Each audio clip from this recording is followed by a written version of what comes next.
The final shape and professional restructuring of the Indian Army was carried out prior to World War I under General Kitchener, the Commander-in-Chief in India from 1902.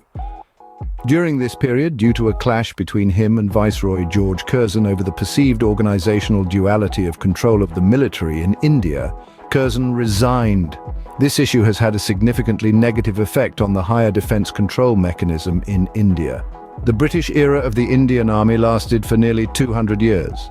Major Stringer Lawrence was the first army officer appointed Commander-in-Chief of all the East India Company's forces in 1752.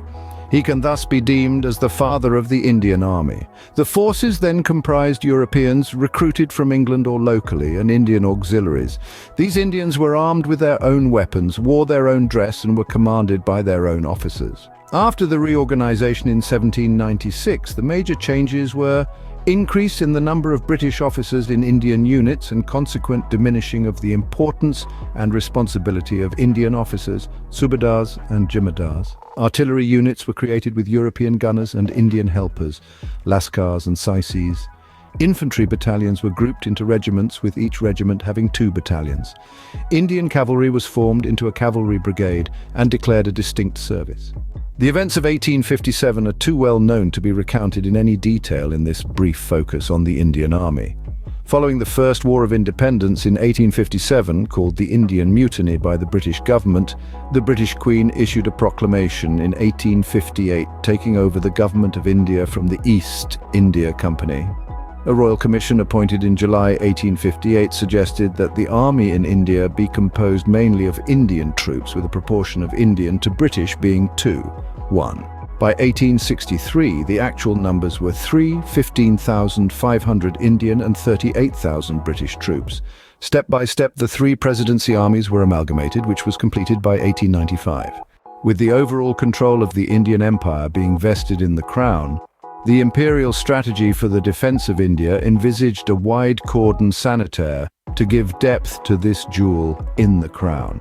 Afghanistan, Tibet and Burma were the immediate buffers, while the global dominance of the British Navy of the time allowed them even further outposts like Hong Kong, Singapore, Aden and Cyprus in the Mediterranean Sea.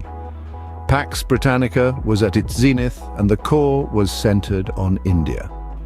The final shape and professional restructuring of the Indian Army was carried out prior to World War I under General Kitchener, the Commander-in-Chief in India from 1902. During this period, due to a clash between him and Viceroy George Curzon over the perceived organizational duality of control of the military in India, Curzon resigned. This issue has had a significantly negative effect on the higher defense control mechanism that evolved after independence, which leaves the service chiefs outside the governmental decision-making forums. To this day, this aspect remains an Indian weakness. In World War I, more than 1 million Indian soldiers served overseas. The army expanded from 239,511 in 1914 to 40,428 personnel by 1919. While there were no commissioned Indian officers in the army, the Indian Army fought in all major theaters including France, Gallipoli, Mesopotamia, Egypt and Palestine. The period between World War I and II, the 20 years separating the 2 wars, saw the Indian Army evolving into a professional force. The Indianization of the officer cadre began in 1917, and by 1939 the Indian Army had 1,500 Indian officers. The Indian Army also played a significant role in maintaining internal security during this period,